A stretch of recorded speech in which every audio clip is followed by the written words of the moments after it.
বন্ধুরা, একঘেয়ে পটলের তরকারি খেতে যদি ভালো না লাগে তাহলে আমি যেভাবে তৈরি করেছি এভাবে একবার পটল বাটা করে খেয়ে দেখো। গরম ভাতে একদম আর কিছুই লাগবে না। এক থালা গরম ভাত কিন্তু এই একটি রান্না দিয়েই শেষ হয়ে যাবে। আর এতটাই এটা সুস্বাদু তৈরি হয় বন্ধুরা, একবার তোমরা এভাবে আমি যেভাবে তৈরি করেছি এভাবে একবার তৈরি করে খেয়ে দেখো। তাহলে চলো আমরা দেখে নিই কীভাবে আমি এই পটলের তরকারিটা তৈরি করলাম। ভালো লাগলে তোমরা অবশ্যই লাইক কমেন্ট কিন্তু করো। এর জন্য দেখো আমি এখানে নিয়েছি 10খানা মতন পটল, 600 গ্রাম মতন পটল হবে এখানে। আর পটলের এরকম ছুরি দিয়ে কিন্তু গাটাকে চেঁচে পরিষ্কার করে নিচ্ছি। আমি এমনি এরকম করে চিড়ে নিচ্ছি, ছুরি দিয়ে চেঁচে পরিষ্কার করে নিচ্ছি, এমনি আলাদাভাবে আর কি ছুলে নেব না। তারপরে আমি পটলের মাথাগুলোকে এরকমভাবে কেটে সবকটা পটলই আমি পরিষ্কার করে এরকমভাবে নিয়েছি। দেখতে পাচ্ছ সব পটল আমার এরকমভাবে কাটা হয়ে ছুরি দিয়ে পরিষ্কার করা হয়ে গেছে, গাগুলো চেঁচে পরিষ্কার করা হয়ে গেছে। এবার আমি পটলগুলোকে মাঝখান দিয়ে কেটে 2 টুকরো করে নিচ্ছি। তারপরে আমি তার থেকেও আবার আমি কেটে 2 টুকরো ছোটো ছোটো করে টুকরো করে নেব। তোমরা তোমাদের প্রয়োজন মতন তোমরা আর টুকরো না করে 2 টুকরো করার পরে সেটাকেও এরকম ছোটো ছোটো করে কুচিয়ে নিতে পারো। একদম ছোটো ছোটো করে নিলে তাহলে সুবিধা হবে, রান্নাটা করতে তাড়াতাড়ি হয়ে যাবে। আমি সবকটা পটল এরকমভাবে কুচিয়ে নিয়েছি। দেখো সবকটা পটল আমার কুচিয়ে নেওয়া হয়ে গেছে। নতুন বন্ধুরা তোমরা যদি আমার রেসিপি দেখে থাকো তাহলে কিন্তু সাবস্ক্রাইব না করা থাকলে অবশ্যই সাবস্ক্রাইব করে পাশে থেকো। সবকটা পটল দেখো একদম ছোটো ছোটো করে কুচিয়ে নিয়েছি।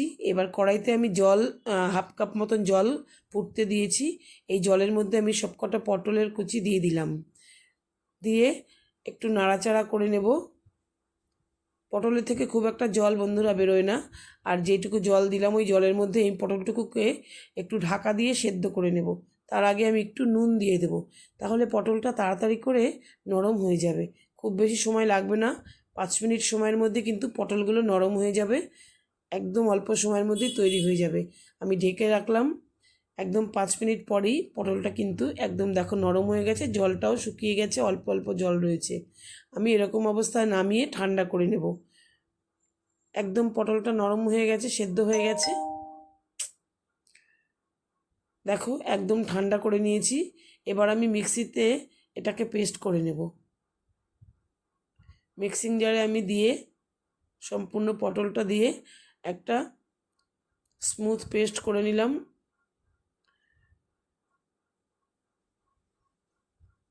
পেস্ট করে নিয়ে তোমাদের দেখাচ্ছি কত সুন্দর তৈরি হয়েছে পেস্টটা। খুব তাড়াতাড়ি হয়ে গেছে যেহেতু একটু ভাপিয়ে নিয়েছি পটলটা।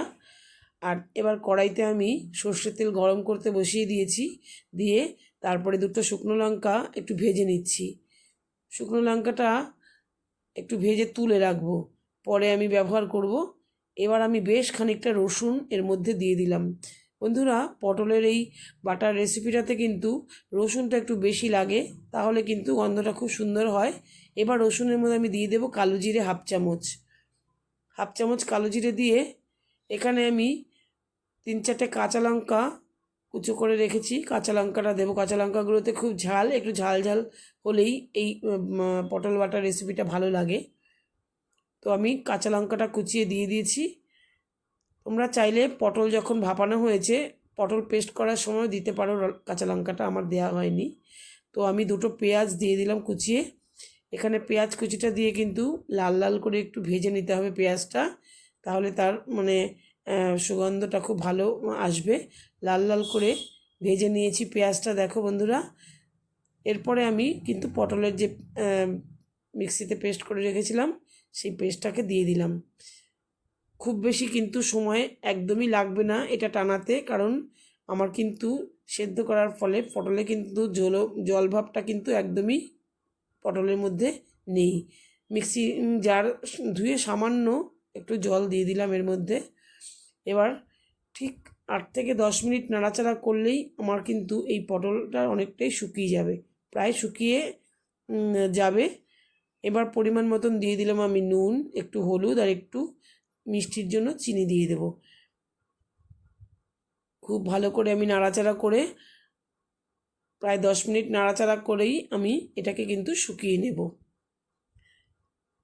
তোমরা একবার এভাবে তৈরি করে খেয়ে দেখো বন্ধুরা, এটা এটা থাকলে আর কিচ্ছু লাগবে না, এতটাই টেস্টি হয়।